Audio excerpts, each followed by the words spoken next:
It's a, hang on, I got a kid wanting to come in.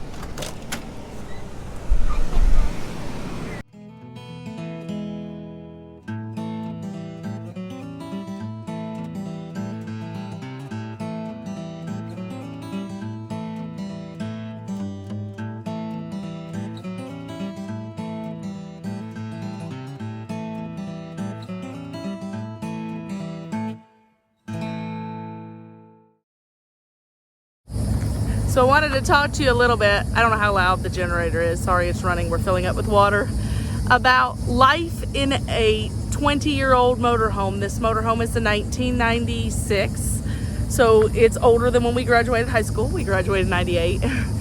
And so it's got some quirks because of that, some things that needed fixed. The people who owned it, we don't think they ever boondocked in it because there were things they had no idea about, like the refrigerator doesn't get cool on propane unless you make sure you run propane through the stove eye first for a little bit to open up the regulator, and then the fridge works great. So there's little things like that, and I'm gonna use this video to try and talk to you about some things we changed, updated, like, don't like about classic RV life. So our motorhome is a Thor West Residency motorhome. It is a Class A. It is 27.5 feet long. For living in and the time we're in it, it's huge. It's wonderful.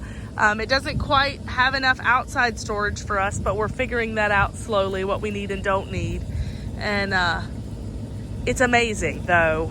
So we are blessed that we found it. And that it's in the shape it's in, even though it's aged, it's in great shape. So the backup camera is one thing we upgraded.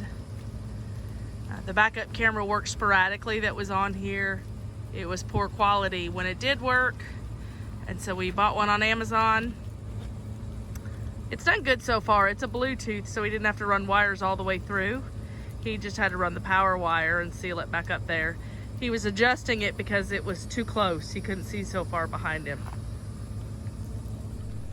So just so you can see the camera we put on for the backup camera, this is the monitor. And I'll have to show you a picture of a side-by-side of the old and the new. The old was like a big giant TV. I said, we've come a long way since 1995. Now we're flat screened and Bluetooth. But let's see, there's a couple other things. There's a 12-volt shutoff switch for like the house battery system so that you don't run down the batteries. You can actually shut it off. And it was a pull switch, a little metal pull switch, and KJ went to pull it and it fell apart. And so we have replaced that. It's not all the way done yet. There's that big red switch there. That big red switch on the floor is a kill switch. And so he just replaced it with a more durable one, and he's gonna find a way to mount that to the dashboard. We did replace the TV. There was a big tube TV in here, and we put a flat screen there. This is so you can strap it up so that it doesn't bounce around while you're moving.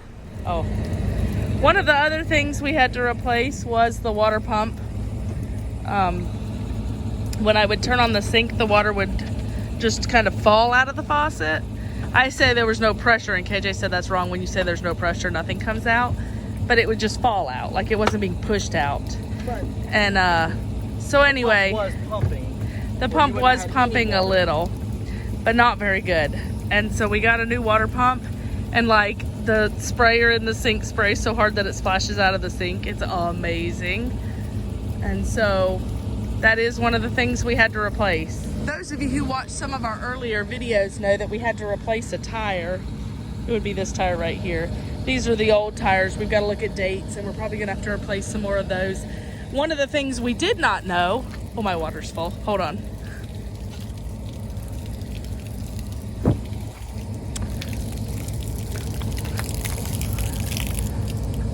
So, sorry. One of the things we did not know was that RVs tires dry rot.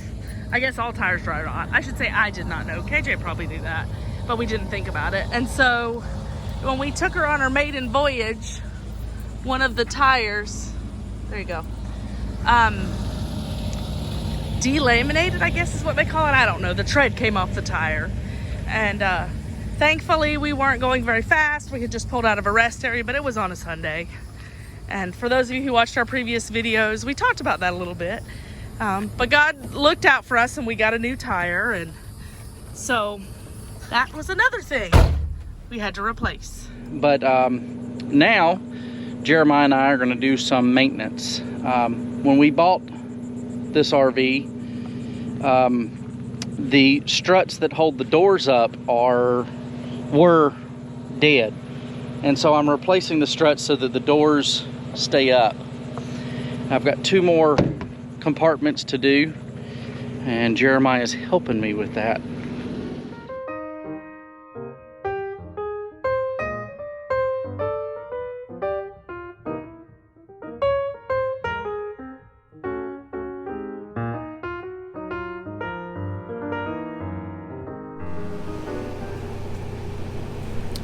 Wanted to share with you another aspect of living in a vintage, I don't know, vintage isn't the right word, an older RV. This is the 96.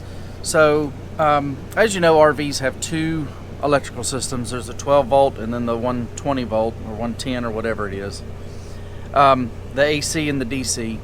And around this RV there are plug-ins that are like your regular household plug-ins. We have 1, 2, 3, 4, maybe 8 or 9 of them. And a lot of the newer RVs actually have an inverter so that when your generator's not running or you're not on shore power, those plug-ins work off of the DC. This model does not. It has a converter, which means that when we're on shore power or when we are, excuse our mess, we had a sick day yesterday. When we're on shore power or when we're on the generator, the power's converted to DC, so all the DC stuff works, but the AC works also. So when the generator's running or when we're on shore power, we have those plug-ins.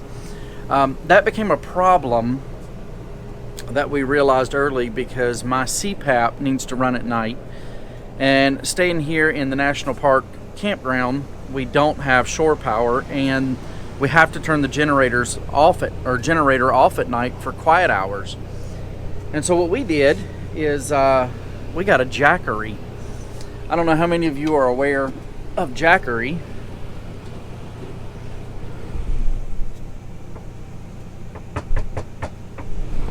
It's a hang on, I got a kid wanting to come in. It's a battery pack. I don't know the best way to describe it, but it's really awesome. This is the Explorer 1000. We also have the 2 solar panels that go with it that we can put out to charge it, or we charge it with a plug-in when the generator's running. And it runs my CPAP, my phone charger, and a fan in the bedroom at night. And so that's how we've kind of mitigated that particular issue. But it is kind of a little problem because the TV is plugged into the AC, and so we don't have TV when the generator's not running. And for me and Sharon, we like to enjoy a couple episodes of The Office every night before we fall asleep. And so what I've done here is put a pure sine wave converter, pure sine wave inverter, excuse me. Right here, there's a plug-in to a DC outlet up here, and so that'll run our little TV and the Apple TV so we can watch our Office episodes at night. What do you think, bud? The generator issue is wonderful. It's nice to have a good generator that runs both air conditions, runs everything that we need here in the RV. The problem is gas prices right now. When we're running both ACs, we go through about a gallon an hour, and so that costs us $5 an hour to have air conditioning. So that's the issues with the electrical stuff. One last thing I need to add about the electrical power. The research that I've done on this RV looks like it came with two 6-volt batteries that were ran in series, and when we got it, it had one 12-volt battery. I don't think the people that owned it before us did much boondocking with it. That one 12-volt battery will last about a day if you're running the ceiling fans when you're gone, or a few lights.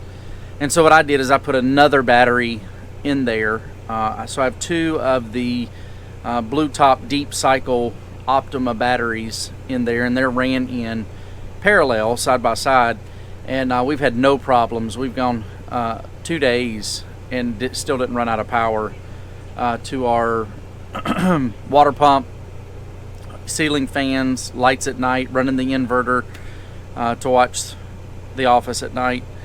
And so we did do that for the DC. Sharon did say that I had to put a new cutoff switch, so we do turn that off when we store it. And then the three things that are bypassed on that system on this RV are the refrigerator. You can run it even with the shut off. The LP leak detector is bypassed on that, and the steps for the door. So those three things are bypassed, and you can run those even if the cutoff switch is off. And when we've had it in storage, we've had it in storage for a week and had it turned off and had no problems when we came back. I didn't have to unplug or take the cable off the battery to prevent that. If we're going to keep it for months or two, I probably will, but for right now we haven't had to do that. One of the most difficult parts of having an RV this age is when things break and I need to make fixes or replace things. They don't make stuff like they used to. Now everything's updated or there's differences, and you got to kind of figure that out. We ran into this problem with the refrigerator. This is a dual refrigerator, so it'll do electricity or propane, and we're having some trouble with it keeping cold on the propane. Through some forum research and through some Facebook groups that we're in, we found out that if we run the burners on the stove for about a minute when we first start up the refrigerator, it helps it. It pulls out the air bubbles or something. I don't know what it does. Anyway, it makes it work and works just fine. But before we figured that out, we were looking at trying to replace this refrigerator, and everything is a different size now. So either it's wider or it's taller, and so we had a lot of trouble trying to figure that out. And that also came into play when we were looking at putting new TVs in here, because these were made for those old tube TVs. And so like the TV in the front, it went all the way back up in there. So now we have this big open hole, which I use for storage for some of the electrical stuff. But even back here in the back, you had this big hole that the TV sat in for the old TV styles. And so what we did is we just mounted these flat screens on a piece of wood here. Made those types of adjustments. But every so often we'll run into issues like that. When I was replacing the water pump, I had some problems trying to find just the right one to make sure that it would work. It is this, and you have to get one that isn't exact, and then just make whatever adjustments you need. Just little things here or there that just make life easier when they're working correctly. And of course that's been with us boondocking. Once we find a place to park it and hook up to power and water, there may be another set of problems. So far we haven't had any leaks, or whatever leaks we had were minor. And then electricity wise, we had it plugged in at my mom's house while they were redoing all this, and it seemed to work okay. So, so far so good. It's actually been quite comfortable, and I think if we didn't have the deal with the having to leave the campground every so often, because we're only allowed to be here so many days in a row, and having to run the generator or not run the generator at night, I think it would be pretty comfortable to live in. So if we can find a place we can park it to plug in, have sewer, I think it would be very, very comfortable.